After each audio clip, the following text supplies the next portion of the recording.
beautiful. I love that kind of response. Welcome to another beautiful Sunday morning here at Unity of Tucson. This is a song by a band from Newfoundland. You know, I used to live in Canada for a while, and this was introduced to me when I was living in Canada. But it's a good song to get up and move your body if you want to dance a little bit. We are a spiritual community here at Unity of Tucson. I wanted to let you know that. One of the things that we've been doing is we've been reading the vision statement and the mission statement. One of the things that's happening behind the scenes is we're evaluating those things. And so for a little while, until we have developed our new vision and mission statement, I've taken the vision and mission statement out of the service. But when we are ready to introduce the new one, I think it's going to be really great. If you're watching online, there are going to be some beautiful faces of people in our congregation that come up on the screen for you. Let's celebrate them. Let's celebrate everyone in this room. And here is this great song by A Great Big Sea. I've got a smile on my face and I've got four walls around me. I've got the sun in the sky, all the waters around me. Don't you know? Yeah, I'll win now, but sometimes I'll lose. I've been battered, but I never bruise. It's not so bad. Here we go. And I say, way, hey, hey, it's just an ordinary day, and it's all your state of mind. At the end of the day, you've just got to say it's all right.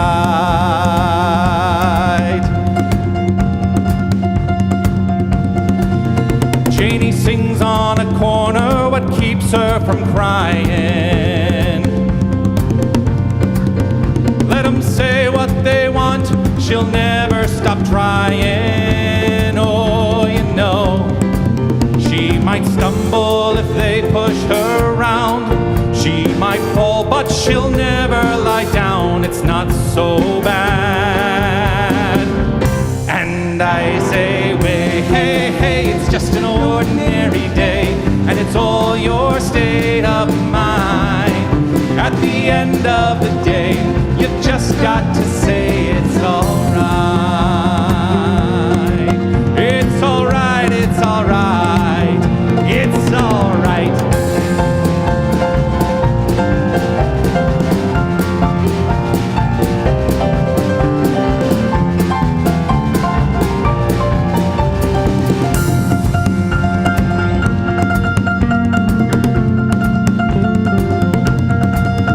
In this beautiful life, we sometimes feel sorrow. It's a double-edged knife, but there's always tomorrow. Don't you know? It's up to you now if you sink or swim. Just keep the faith that your ship will come in. It's not so bad. And I say, way, hey, hey, it's just an ordinary day, and it's all your state of mind. At the end of the day, you've just got to say, I say, way, hey, hey, it's just an ordinary day, and it's all your state of mind. At the end of the day, you've just got to say it's all right. It's all right, it's all right. I've got a smile on my face and I've got four walls around me.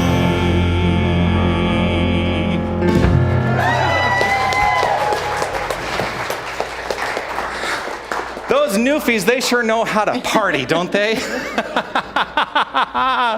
Once again, good morning and welcome to Unity of Tucson. I am Reverend Jonathan Zenz, the senior minister here.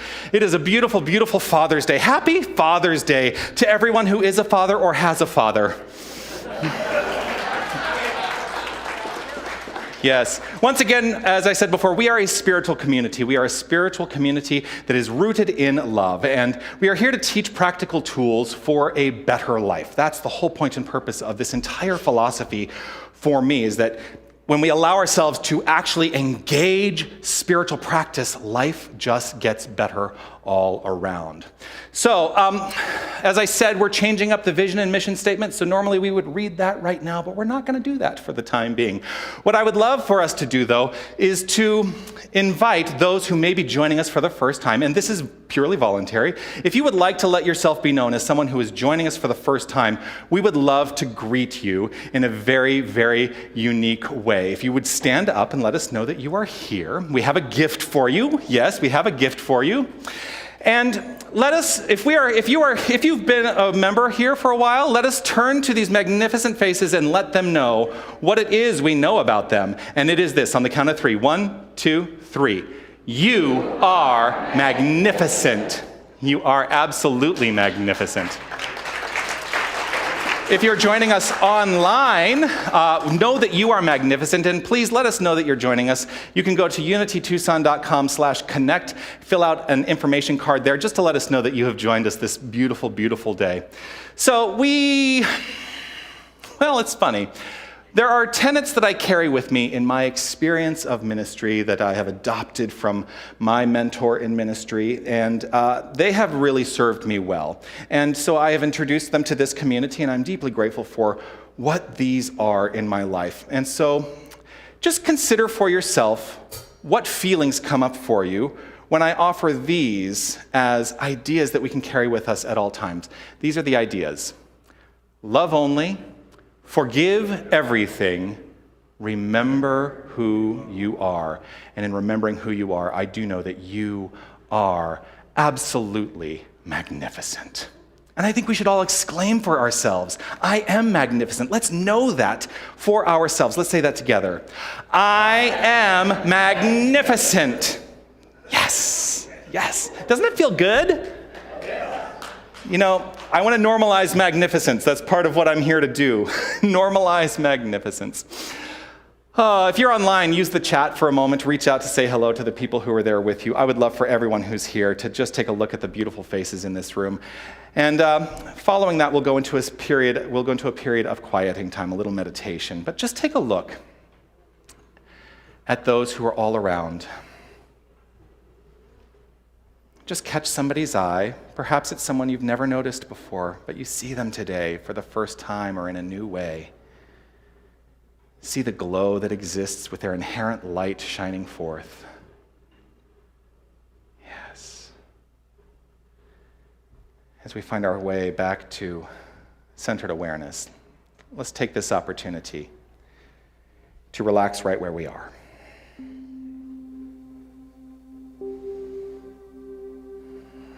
There is spirit in the exuberance, and there is spirit in the quiet. For there is only one power and one presence. There is spirit, there is God, there is nothing else. And so as we use this opportunity to relax, to settle in, to deepen, let us turn our attention to the activity of the breath.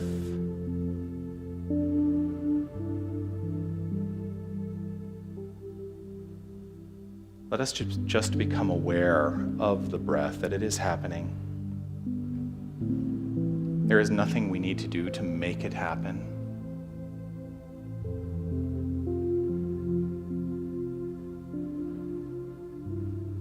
Just notice the breath. Just notice.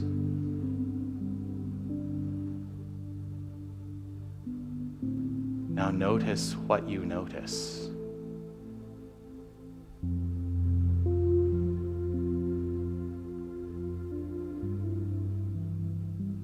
In this state of mind, I affirm that all that is in the prayer box today and all that will be placed into the prayer box is acted upon by sweet spirit, by God. That the activity of making a claim, each and every one of us, and including it in this prayer box, is the beginning of healing for whatever it is that requires healing. And so I bless what is there and what will be there.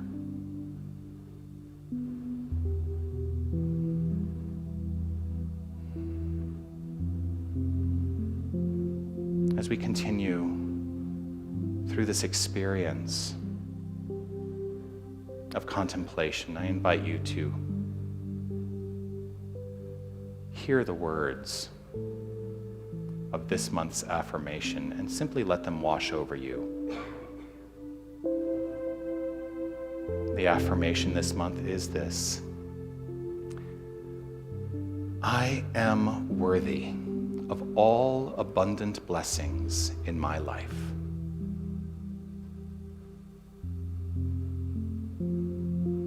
I am worthy of all abundant blessings in my life. As I say the affirmation one more time, let's allow it to lead us into a few moments of silent contemplation. I am worthy of all abundant blessings in my life.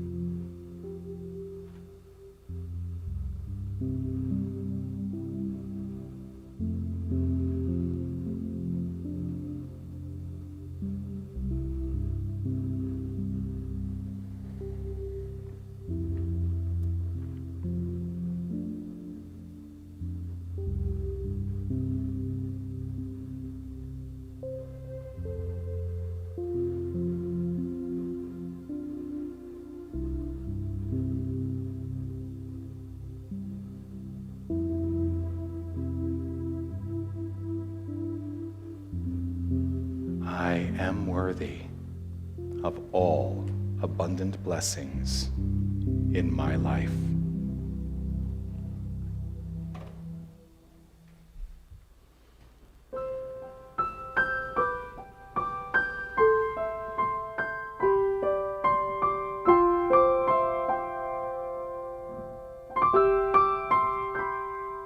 We are held in the hands of grace, forever safe in the arms of love.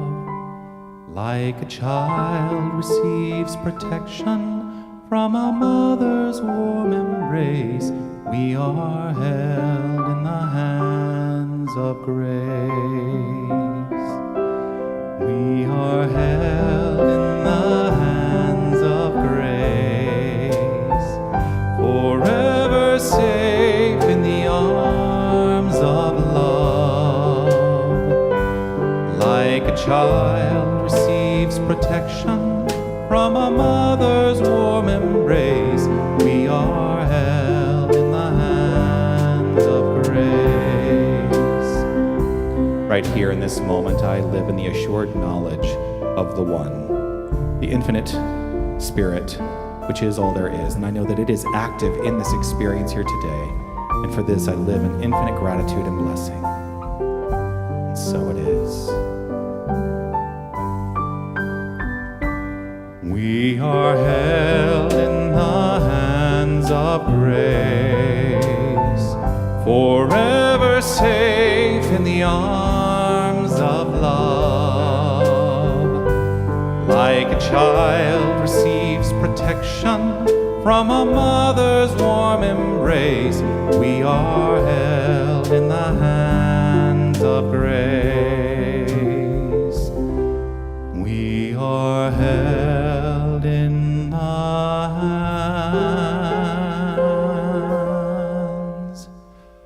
of grace.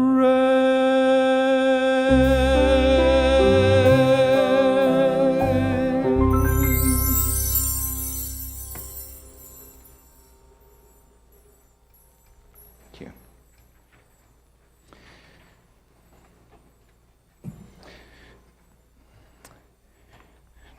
During the quieting, I mentioned the prayer box, the prayer chest. It will be made available to you after the service. There are prayer slips you can fill out, and you can enter them into the prayer box. What happens is they get prayed upon by our prayer team here, and the prayers are ultimately sent to Silent Unity. And so if we have any greeters or ushers or anyone who would be willing to take the prayer box back out into the foyer, that would be lovely. Thank you, William, for doing that. I'm going to invite... Oh, there she is. I was looking for her, and she was behind a plant. I'm going to invite Carol Withy to join me on stage for this ceremony that we do each week called Lighting the Flames of Faith. In this, we are affirming and knowing that every faith tradition, every religious path, every spiritual idea, it's all rooted in one thing, and that is rooted in love. And so we celebrate all the paths that are in existence in the world, and perhaps even beyond the world. There are as many paths as there are universal molecules, I believe, because we're each and every one of us on our own path. So let's honor these paths that we know of here today in this ceremony. So we first light a candle for the Tao, which teaches that the Tao is the way that pervades all. It is reflected as balance, the yin and the yang that make up wholeness. We light a candle for the shamanic traditions, which teaches that everything is living. Everything is infused with and flowing forth from life force energy. We light a candle for Hinduism, which teaches that there is one supreme reality. And this supreme reality is manifest in infinite ways, including many gods and goddesses in terms of all that is. It's all one manifest supreme reality.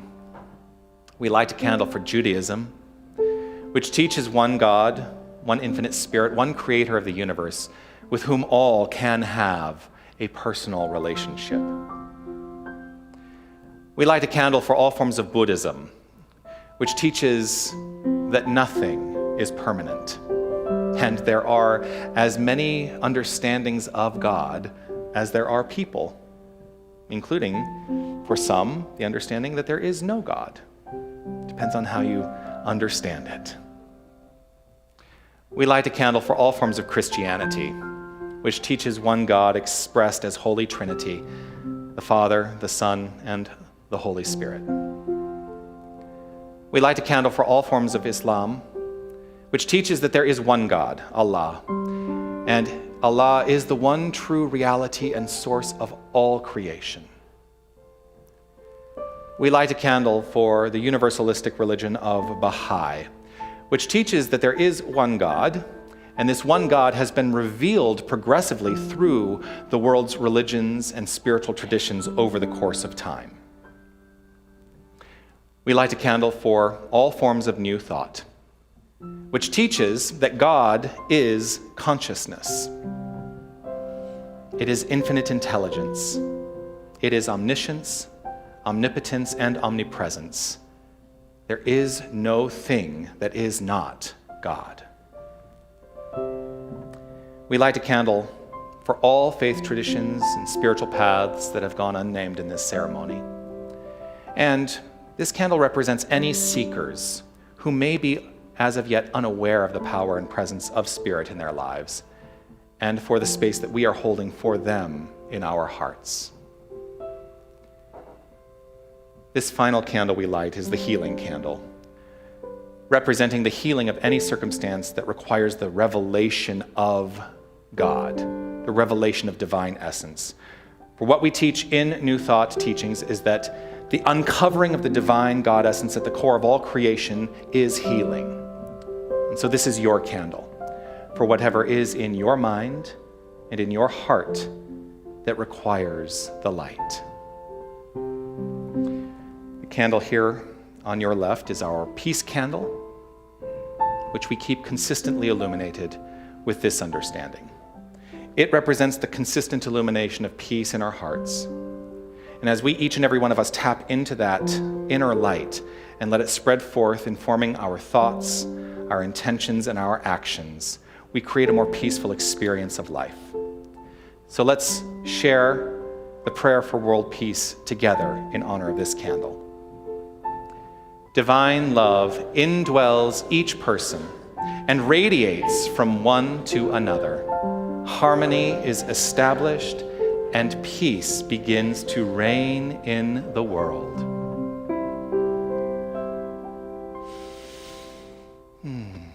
Thank you, Linda. Carol, how are you this beautiful day? Oh, wonderful. I'm so glad to hear What a beautiful day. It is a beautiful day. I'm not too cold. No, I don't think any of us are too cold. Oh, if you're joining us for the first time today, Carol is going to talk about her experience with the homework I gave last week. So people who are here for the first time, I give homework every week. And just so you know, it's not that hard. Yeah. Okay. I don't think it's that hard. But I invite the keeper of the flames, whomever that is each week, to just give some reflection on what their experience was with the homework of the previous week. And you'll get your homework later today that you can engage for this following week. So the homework last week was this. I said, and this came up during the talk, remember? I said, let's all choose to look at our reflection every single day in the mirror and say this: for all that is to come, yes. Remember that? Living in the present moment, we get to live our best life, right? We live in expectation of the good. And part of the homework also is to let ourselves detach from things that no longer serve us. And I invited us all to each day notice and write down 1 to 3 things that are unique about you. So, Carol. Well, I did that. Monday morning, after I combed my hair and everything, I looked in the mirror and I said, yes, to whatever's going to happen today. And that was fine. And then I had breakfast. Yes, breakfast was great. Did a few other things. Yes, even cleaning house was great. And then I got news that one of my friends, who I depend on in another organization, she does some essential things, was in the hospital for a very life-threatening condition. It's like, yes? I can't, can I say yes? You know, they call, Carol, this thing's happened. Yes, doesn't seem like the right response. So anyway, so I responded in a more appropriate way for the world. Yeah. And it took me until Tuesday to say, yeah, you know, it is all about consciousness. And the other part of the lesson, which I don't think you said right now, but somewhere it was, stay in the present moment. Because I was busy on Monday thinking, okay, if she's not going to be here, who's going to do this and who's going to do that and what's going to happen here and, you know, what's down the road. That's not the present moment. Maybe she'll recover, maybe she won't. But at any rate, stay here, today, now. And it felt better. And then by Wednesday, yes. And the rest of the week was fine. Great. And I did write down words sometimes.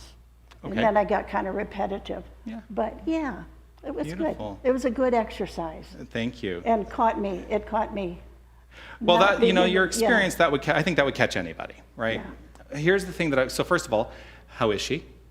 I don't know. Okay, so we don't, so Not let's again. just take this opportunity to address our present moment mental capacity to know the truth for her friend. Mm-hmm. And that is, she is surrounded by love, she is expressing as love, that irrespective of the circumstances, all is in support of her magnificence, and that is assured. And to that, Yeah. I say yes. Yes. Yes. Yes. So, And whatever happens, it's a yes. Yes. She's fine in the big picture. yeah. And in the grand scheme of things, there is only only life. And so, you know, Yeah. we honor yeah. that. I saw the no side for a while. Yeah, that's was good. and you know what? We can let ourselves off the hook when we do see the no side. That's also okay. Mm-hmm. You know, last week was a very specific experience that I invited us all to move into, and it is okay when things come up, because you know, even in the first song today, I say, in this beautiful life, there's sometimes we feel sorrow, right? I think the degree to which we try to quell or repress any of those feelings which we talk about as bad we are doing ourselves a disservice. It's okay to feel what we feel, and I think that we should all be given permission to feel what we feel. Thank you. Yes. Thank you. Blessings, and thank you for sharing that.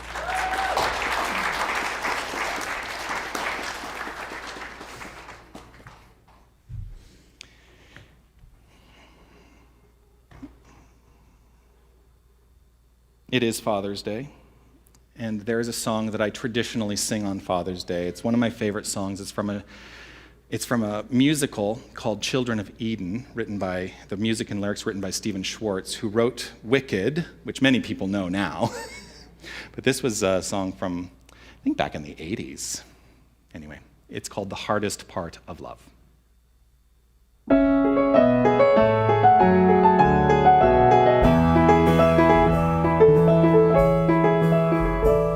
Oh, this son of mine I love so well, and oh, the toll it takes.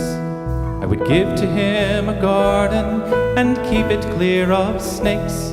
But the one thing he most treasures is to make his own mistakes. Oh, he goes charging up the cliffs of life, a reckless mountaineer.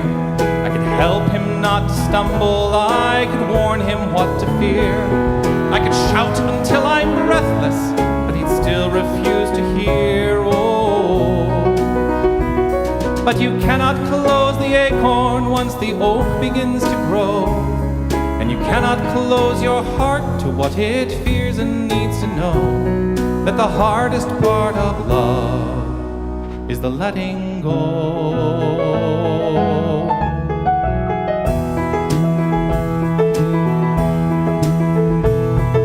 Child, I found a sparrow that had fallen from its nest, and I nursed it back to health till it was stronger than the rest. But when I tried to hold it, then it pecked and scratched my chest till I let it go. And I watched it fly away from me with its bright and selfish song, and a part of me was cursing I had helped it grow so strong. And I feared it might go hungry, and I feared it might go wrong. Oh, but I could not close the acorn once the oak began to grow, and I cannot close my heart to what it fears and needs to know, that the hardest part of love is the letting go.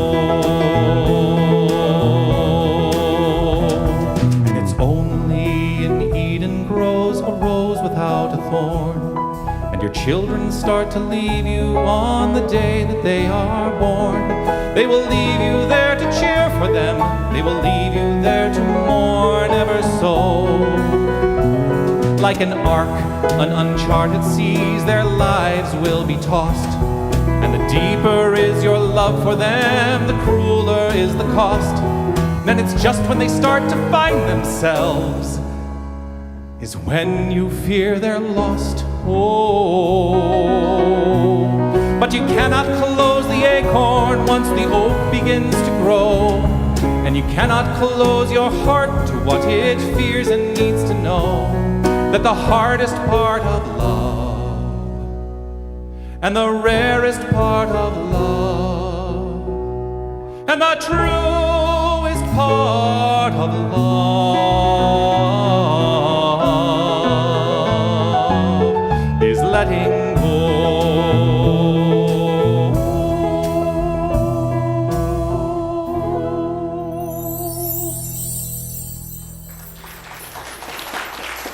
Thank you. Thank you.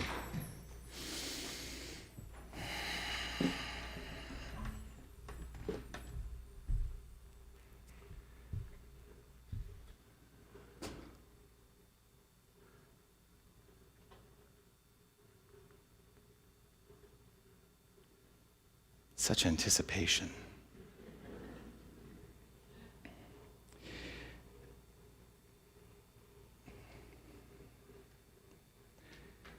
I am going to talk about this song briefly in a little bit, but there's something that is coming up for me that I wanted to start with, and that is a personal story about my journey to this thing called experience. I don't even know what that means. Something compelled me yesterday. I was here yesterday. I had a full-day workshop, an online virtual workshop that lasted from 10 a.m. until 4 p.m. yesterday. And so I was in my office, I was on my computer, I was having the experience of it, and something compelled me to go back and look at my calendar for the year 2011. Like, what? Something in me said, go look at June 2011. So I went back and I looked at it, and lo and behold, June 19th in 2011 landed on a Sunday. In 2011, I was living in Tucson. No, I wasn't living in Tucson. What am I talking about? I was living in Los Angeles. But I had traveled back to Tucson that weekend for an annual party that my sister and her husband used to throw every year called the Pre-Monsoonal. Remember that, Aiden? Aiden, my nephew. So I had come back for this pre-monsoonal party. It was on Saturday night, the 18th, and it was a party. And I had decided that I wanted to go to church on Sunday morning. And so you know where I found myself? I found myself in this room on June 19th, 2011. It was the first time that I had ever come to Unity of Tucson. Now, the other thing that was happening in my life at that time is I was at the tail end of my ministerial training. And I was looking forward to what they call your intensive week. In the training, when you get licensed as a minister, they have the intensive week where you go for a week of workshops and you're in it 12 hours a day with lots of ordained ministers telling you all the things that they think you should know about ministry. And I think to myself, why didn't I learn this all in the last 6 years? Why are you telling me in 1 week? But part of that experience then also is to sit for your panel. You know, you get grilled by ordained ministers, basically assessing your consciousness of ministry. And they either say, yes, you are going to be able to move forth and become a minister, or there's more work to be done. So I was looking forward to that in July, but I came here on that Sunday, June 19th, and I came and I experienced the service with Reverend Larry was here. And then after the service, I went and I walked the labyrinth. And because I was anticipating what my ministry might be, I had a vision and I thought, this is the kind of ministry that I could have. 10 years ago, without the idea that this could actually be the ministry that I have. So what ended up happening is I passed my panels and I went to Toronto because that was the letter of call that I received. I went to Toronto, Ontario. I was there for almost 6 years, and then things shifted and changed, and I came back to Tucson, started a new work, and then here I am. But how interesting that this is the celebration. I'm going to celebrate it. 10 years ago, yesterday, the 19th, that I had a vision of ministry right in that labyrinth.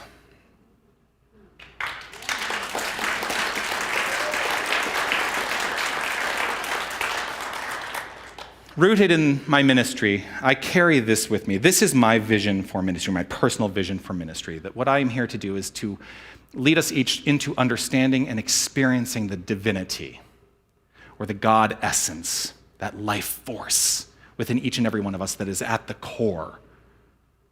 I'm here to understand and experience the divinity at the core of all people and inspire everyone to recognize this and live this for themselves.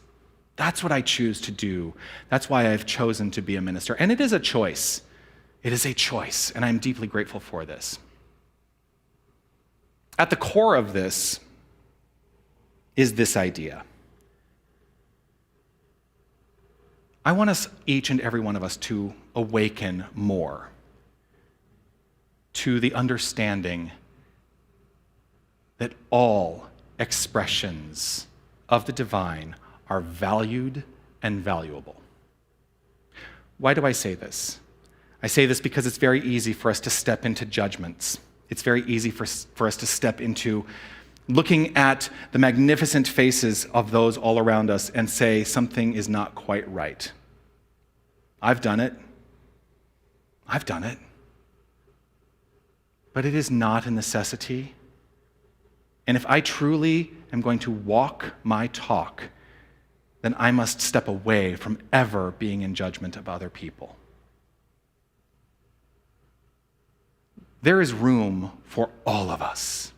There is room for all of us to be our unique selves. A guiding principle for me in this ministry thing actually comes from the words of Ralph Waldo Emerson. He wrote this: "To be yourself in a world that is constantly trying to make you something else is the greatest accomplishment." This is one of my favorite quotes. To be yourself in a world that is constantly trying to make you something else is the greatest accomplishment. So I'm going to acknowledge something here today. I walk a tightrope of talking too much about myself and not enough about myself and my personal stories when I am trying to give a Sunday lesson. Today it's going to be a little bit more about me, because I think that the story that I have to tell about my path can be acknowledged as relevant in terms of the feelings that come up from it and the way that we might see similarities in our own lives to our own individualized paths.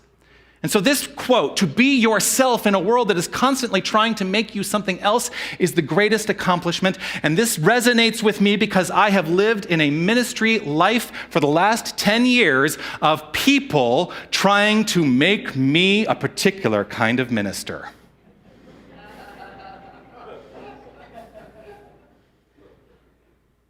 And I am not a particular kind of minister.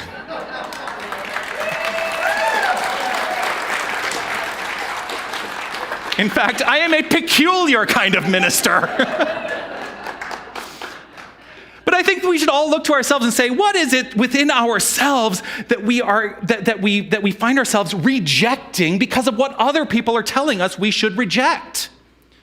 What is that which is within that we are saying, oh, it is not good enough because other people are not telling me it's good enough?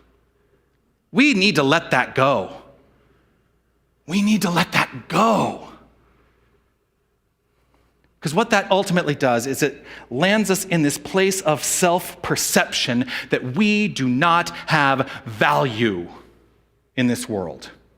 When we start to believe what other people think about us, we may start to believe that we do not have value in this world. It's why I don't read comments to posts typically on social media. Because ultimately, if I'm going to be authentic and true to myself, if we are going to be authentic and true to ourselves, we must be willing to be ourselves. But it is also then, it requires each and every one of us then also to look at the judgments we place upon others. Because here's the thing, if we want to live outside of the judgments of others, then we must eliminate the judgments we have of others. For there is room for it all. The magnificent thing about God is that it is infinite. And so there is room for all of it, all expression. But when we land ourselves in a perception that one particular way is a way of rightness or appropriateness, then we are doing ourselves and everyone in our lives a disservice. So I'm a peculiar kind of minister. I am atypical in so many ways. And you know what? I think that's what drew me to being in the New Thought movement. First and foremost, it's because that's what New Thought people were doing in the development of this philosophy. They were saying, I see all of this, but there's something more to be known. There's something more to be understood. And so there was, I'm going to use the word, a rebellion. There was a conscious rebellion against the status quo, and from that sprang forth the New Thought movement and the various parts of New Thought: divine science, unity, religious science, And you don't need to adhere to any of the constructs of any one of those perceived paths to be a New Thought practitioner. All that is required to be a New Thought practitioner is to remember who you are. You are love. So I think moving into a New Thought paradigm was easy for me because I was not brought up in a particular religion. Some people come to New Thought because they're trying to escape the religion they knew. I didn't have any of that. I was not brought up in religion, so it actually surprised a lot of people when I said, I'm going to be a minister. What, you? Yes, me. And it is no mistake that there is a book written by Charles Braden, a very considerable tome that is the history of New Thought. It is called Spirits in Rebellion. For each and every one of us, by being part of this community, we are rebels to what many would consider the status quo. And we are either living in the progression of our conscious place in this world, or we are living in regression, because there is no such thing as stagnation in God.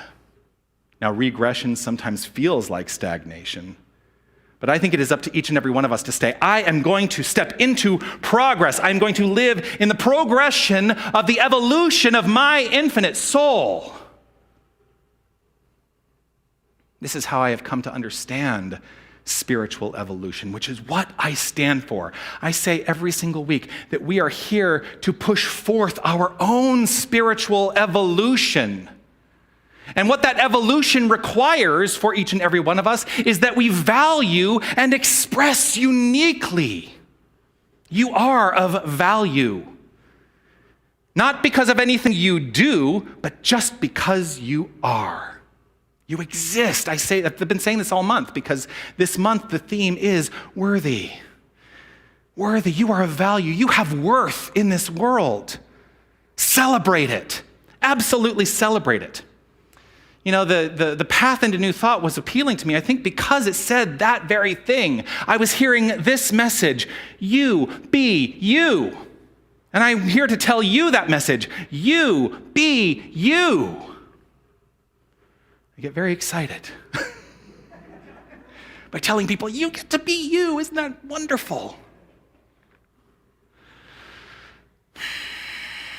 We are the masters, though, oftentimes of devaluing our own uniqueness. I'll tell you, I mastered that for a very long time. I devalued my own uniqueness. But we are expressions of God that are here to be celebrated. Now, in all of this, because I am a peculiar kind of minister, I am met with levels of criticism, right? They come to me. And here's the thing, I could look at that criticism and I could say, I can let that adversely affect me, or not. To what degree do you take on criticisms and let them adversely affect you? How much do you believe what other people are saying about you? Here's some of my peculiarities as a minister. I wear jeans. And you know what? There are people who don't like it. And I know that. But I'm here to be me. And I'm here to express uniquely as me. And we should all be expressing uniquely as us. There are other people who, it's an interesting thing. I don't know if you've noticed that for 2 weeks in a row, I have not worn a coat. And here's the thing. It's not that I have an adversity to wearing a coat, but I don't feel like that's me. And if I'm going to be of value to you as a minister, then I must be my unique expression of self and be a way shower of that. In the same way that we should all be way showers of our uniqueness to this world. It is not a sign of disrespect that I don't wear slacks and a coat. I really feel that I'm a better minister when I am comfortable up here. And this is how I am comfortable.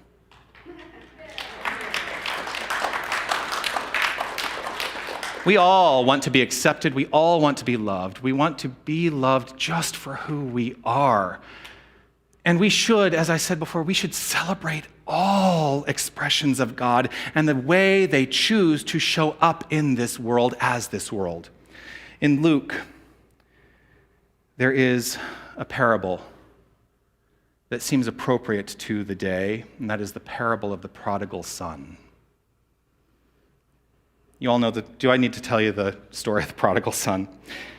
The story of the prodigal son, very quickly, is a man had two sons. The younger son took his inheritance and went off, and he squandered his inheritance. And when he came back, saying, I must now be enslaved to you, my father, the father said, no, I accept you just as you are.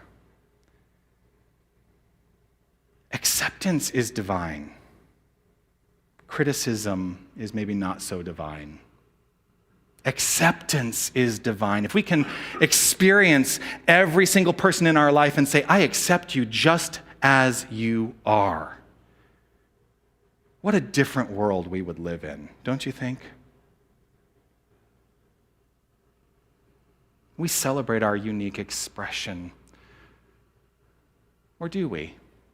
Do we celebrate our unique expression only when it is convenient? Or when we know other people are going to agree with us? Or are we willing to step out and say, this is who I am, this is me, at all times, irrespective of what we think other people are going to say? Now, I'm not saying this is easy. It's a simple idea.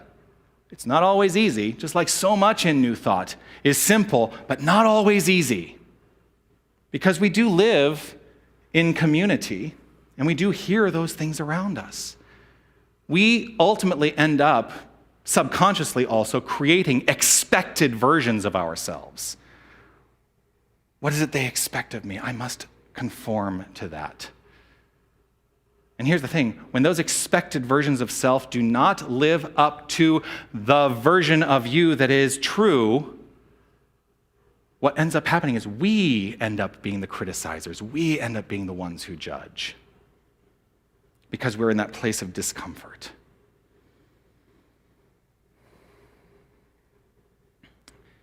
In the musical Cabaret, and in the source material upon which that musical is based, a story called I Am a Camera by Christopher Isherwood, there's a character named Sally Bowles. Sally Bowles was someone who absolutely lives according to their own unique expression. And this is introduced very early on in the musical when Sally says to Cliff, her love interest, if I should paint my fingernails green, and it just so happens I do paint them green, well, if anyone should ask me why, I tell them, I think it's pretty. I think it's pretty, I reply. This is someone who stands up and says, yes, this is who I choose to be. This is how I choose to express. And there is absolutely nothing wrong with it. Fear is the thing that keeps us from the fullness of our authentic expression. Fear is the only thing that keeps us from this. We are always walking that tightrope, the tightrope of the fullness and the fear of expression. Here's what I carry with me to address that fear, and I invite you to take this on for yourself. The version of me that you have created in your mind is not my responsibility.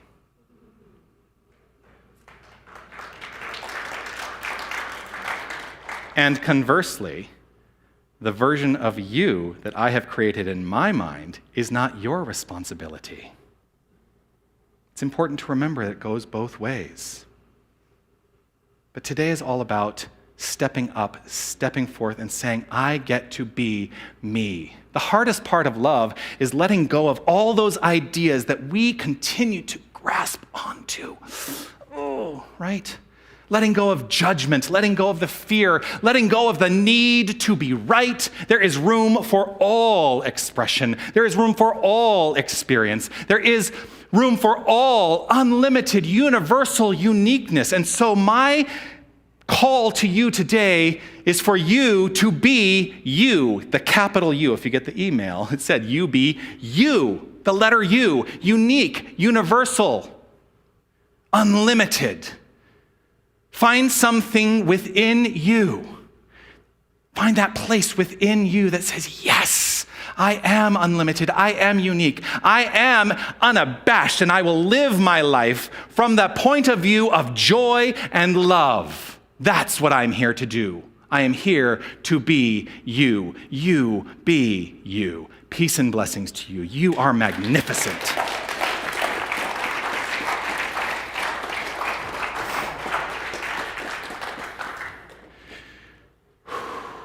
All right, so here's the homework.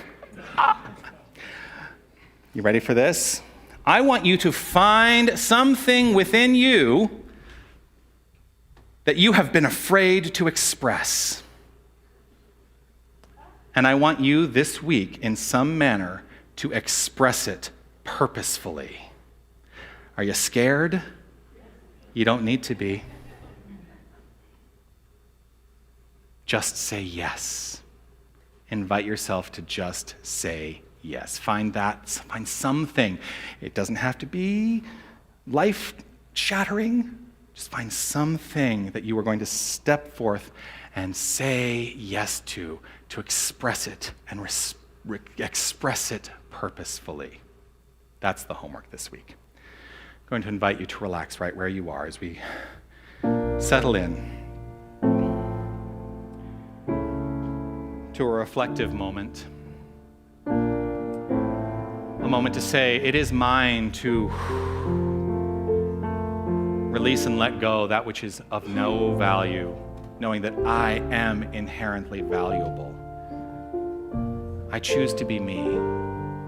I live in the infinite state of worthiness. That is what I am here to do.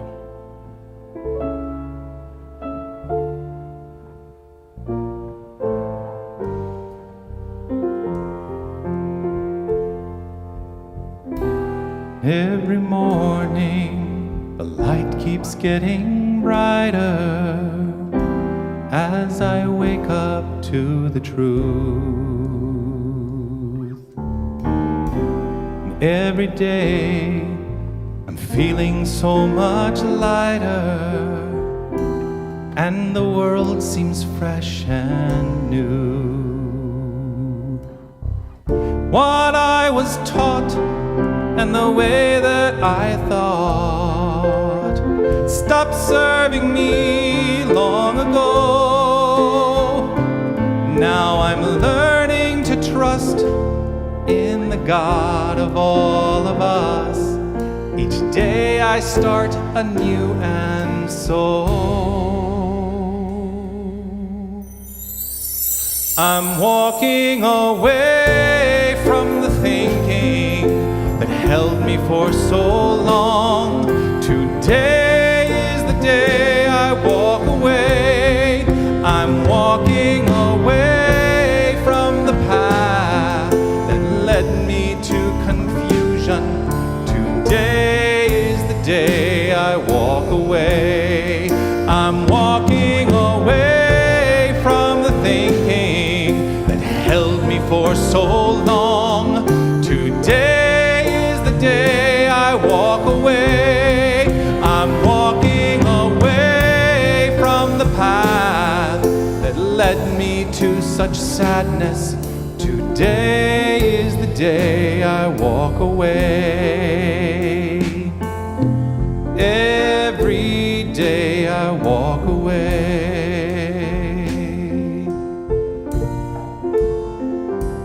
And so I know one thing and one thing only, that God is present here, as it is present everywhere, and expressing by means of all that is, and this is inclusive of each and every one of us. And we are unique in our expression of that magnificent divinity. And so I celebrate today that uniqueness, and I invite us all to celebrate that uniqueness and to let it shine forth and to allow ourselves to be fully, wholly ourselves. irrespective of what other people think. There is that which is within each and every one of us that knows the truth of our being. And so I celebrate it here today, and I do so with an infinitely, abundantly grateful heart.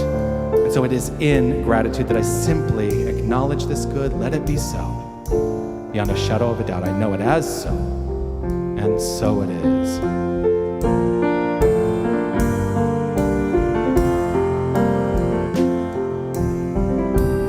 Every morning brings a new beginning, by grace another day to be.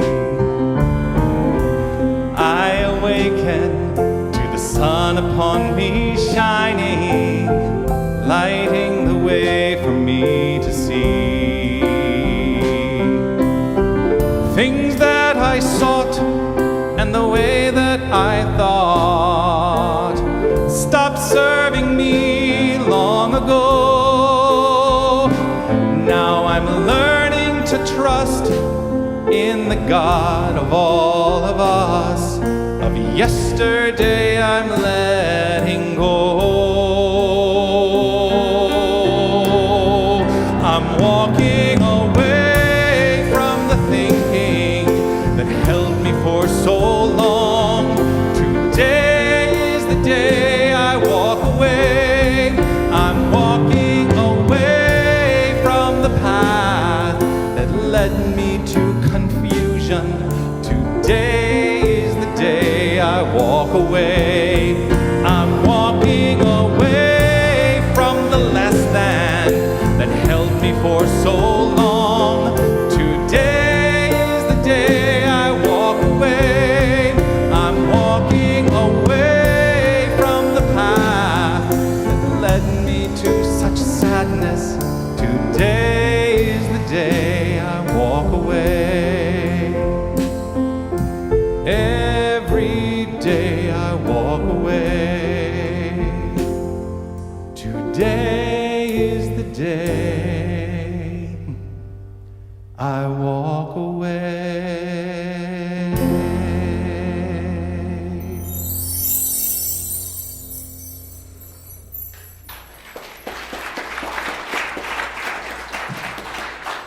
Thank you. I'm going to invite the treasurer of our board, Steve Ross, to the lectern. He has some words for us today. One page, large type. Good morning, everybody. Like Jonathan says, I'm the treasurer here. I look over his shoulder, make sure he's spending the money correctly. So I'm here to share with you a little bit about my story, about how I came to support this church.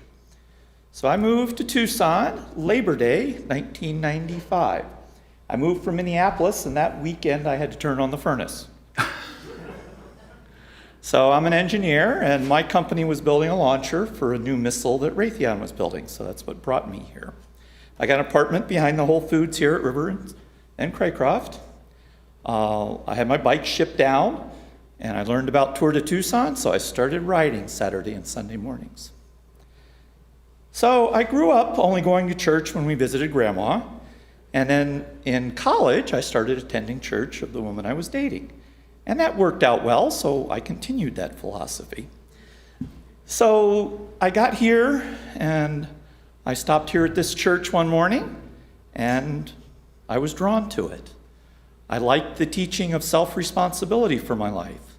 Then a few weeks later, I heard the talk was, Jesus has example, not exception, and I was hooked. A couple months later, I met Sheila here. We started talking about, after a Terry McBride workshop on a Monday or Tuesday evening, and we started talking. We talked a few Sundays later, and eventually we went for a hike after church at Sabino Canyon. So we got married in 1999. So I like to brag, I met my wife at church. Anyway, back to my support. Like you, I have records, except I go to QuickBooks. And I looked, and I wrote my first check to the church in April of 1996. So about 6 months after I started attending here. Then a few months later, Sheila and I attended another workshop, the 10 Commandments, 10 Steps to Success in Business. I don't remember the name of the couple that gave that workshop, but they said something that made sense to me, something that threw a switch in my consciousness. So I started my salary, divide by 52 weeks, carry the 3, take 10% of that, $48 and change. I rounded up to 50, and then October 1996, I started writing a check for $50 every week. So it's gone up since then, but less than a year after starting to attend here, I jumped into the flow of the universe and became a consistent tither.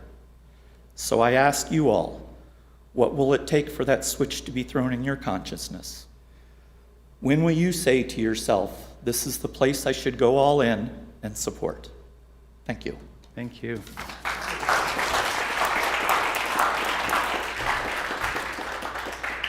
There are many ways that you can support this work that we do here financially. If you're online, you can go to unitytucson.com. You may be there already. There's going to be a donate link right on our homepage and pretty much on every page of our website.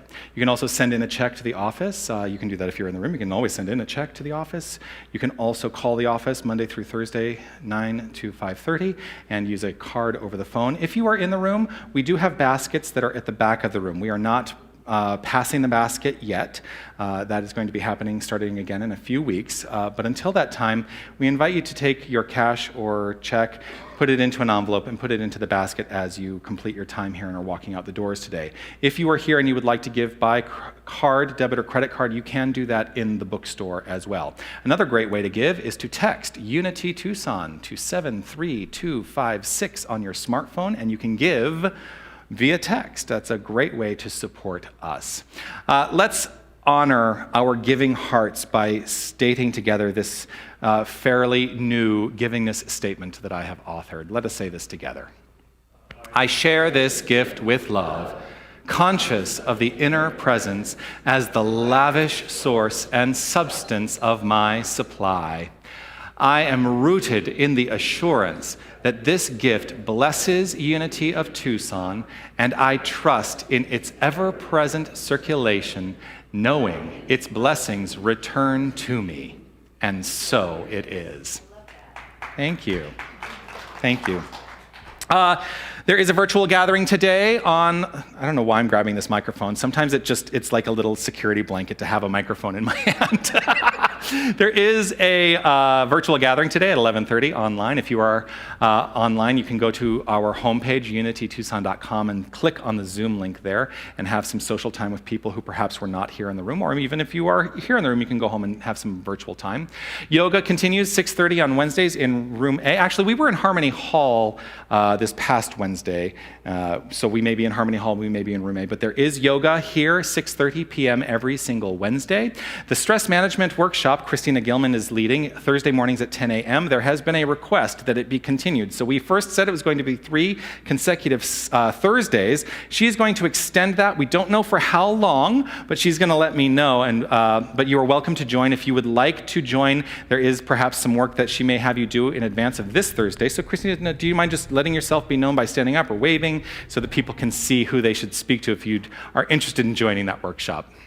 We do have our Bears in the Chairs happening now through the end of July. Bring in a new stuffed animal that is a nice huggable size for youth. We give these away at the end. We give these away in August to Aviva Community Services, which supports youth who are being transitioned into foster care. We do also, I believe, still have tote bag kits. If you would like to sew a tote bag into which the stuffed animal can be placed to be given to a child, we have kits for that in our bookstore. We'd love to have some more support with that as well. There is a solstice celebration here today. It was planned to be outdoors. They have decided because it is too warm, we are going to do it indoors. It will be in Harmony Hall. It begins at 7 p.m. We invite you to arrive at 6:45. They have asked that you please bring a flower.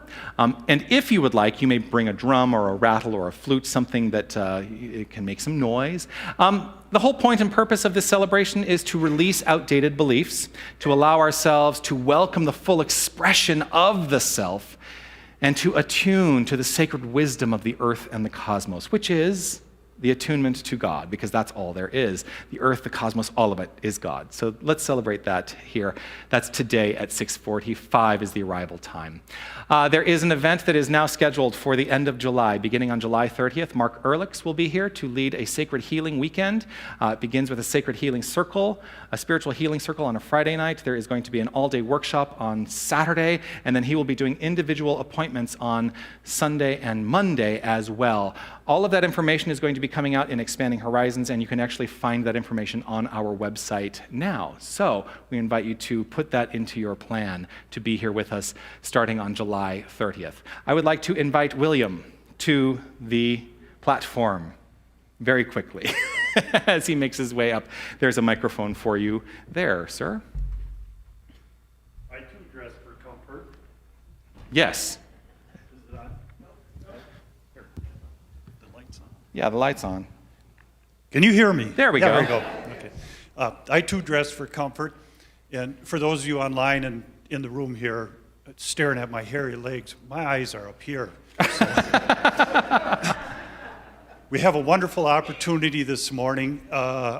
You may have noticed some tables set up just as you came in the door this morning. And I'll be sitting at the table after the service along with my lovely wife and one of our wonderful board members, Ross. And what this is, we're growing so rapidly that opportunities have opened up for volunteers. So this morning what we're doing is we're offering you a chance to sign up for either ushers as a greeter for the newcomers, or also to work in Hospitality Hall. And these things, what we're doing is we have some rules to follow, but we don't want to go back to what we had before. So when you join these, we're giving you the opportunity to create something new. So we look forward to talking to you after the service, and you can stare at my hairy legs then. Thank you, William. I'm going to invite Laura now to join me here. And I'm going to let Laura talk about what this is all about. I mentioned becoming a minister 10 years ago in July of 2011. That was my first licensing as a religious science minister, and something else happened this week. Well, first of all, isn't it great to be happy? Yes. I got up this morning and I thought how wonderful it is to go to a church where we have happy people. I don't even have to think about the fact that I might have been born in sin or I might go to hell. So anyway, we can just... None of that here. That doesn't happen here, so I'm so happy, as we all are. But Jonathan had talked about being ordained before, and when he was hired here about a year and a half ago, one of the things that was in his contract was that he needed to take all the programs and become a Unity minister. And so he was given 18 to 24 months to do that. Well, he did it in 11. He passed everything, all his panels. He's an overachiever, we know that. A little bit. So, yes. Thank you. And we are grateful for that, believe me. Being on the board, I am grateful for that. He's always about 15 steps ahead of everybody. So he not only passed all his panels, and so that was like 2 months ago. So about a week or so ago, he said to me, "Would you do me a favor?" And this is what the favor turned out to be. Unity Worldwide Ministries just had their annual convention, and given the circumstances, it was done virtually. So, as a part of that convention, the ministers who had all passed their panels were officially ordained as Unity ministers. So Jonathan and I came in this sanctuary last Monday, the two of us by ourselves, no one else here, and we used this thing, I think it was this, and he put his MacBook on it, and this picture came up, and people started appearing, and we zoomed right in there. And Jonathan was officially ordained Reverend Jonathan Zenz, Unity Worldwide Ministries, on Monday.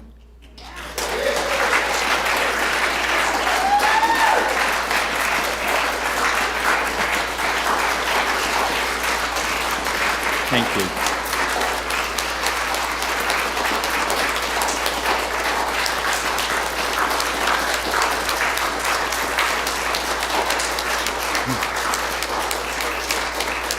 Thank you. And so what I had asked Laura to do was to be here to confer this is the official stole that they send to you. And I asked her to be the one who would present me with my stole on that event. I am deeply grateful to be here. I'm deeply grateful that you have decided that this is who you want to, at this point in life. And I'm deeply grateful to you as a community for being here. I just want to say one more Yes, thing. go ahead. And sometime in the fall, probably late fall, we will have an official celebration. Yeah. Okay, where we can all put our party hats on and woo, whatever we're going to do. So that will happen yet. I just want you to know that. Do you expect him to wear that every week? No. I asked him if he wanted me to do this in the beginning or at the end, but he wasn't quite sure he wanted to wear it for the whole ceremony. It's good for weddings. Exactly. Yeah. Thank you so much. And I want to say thank you to everybody who made today possible. Our tech crew, Wally, Don, Aiden. I want to say thank you to Carol. I want to say thank you to William. I want to say thank you to Laura. Thank you to all of you. This magnificent group of musicians, Linda, Joshua, Rafael, thank you for all that you bring to this experience. And especially, I want to say thank you to this community, whether you're watching online, you're in the room.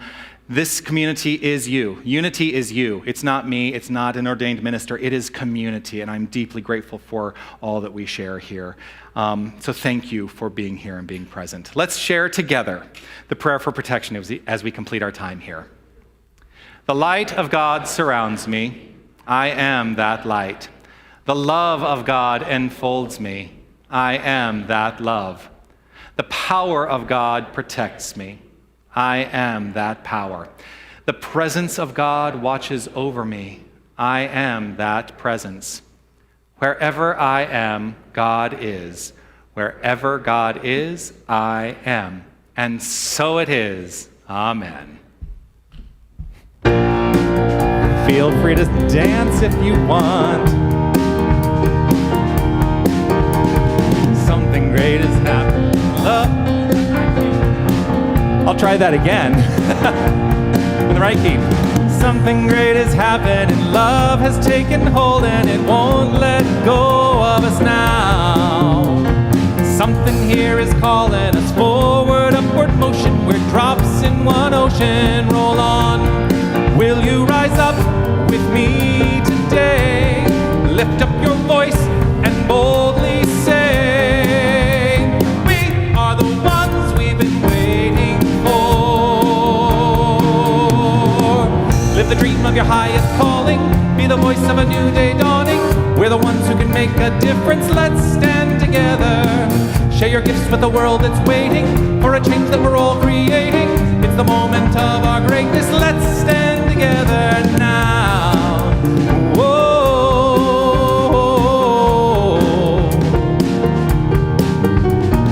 Every day's a chance you can do something amazing to feel your passion blazing and shine.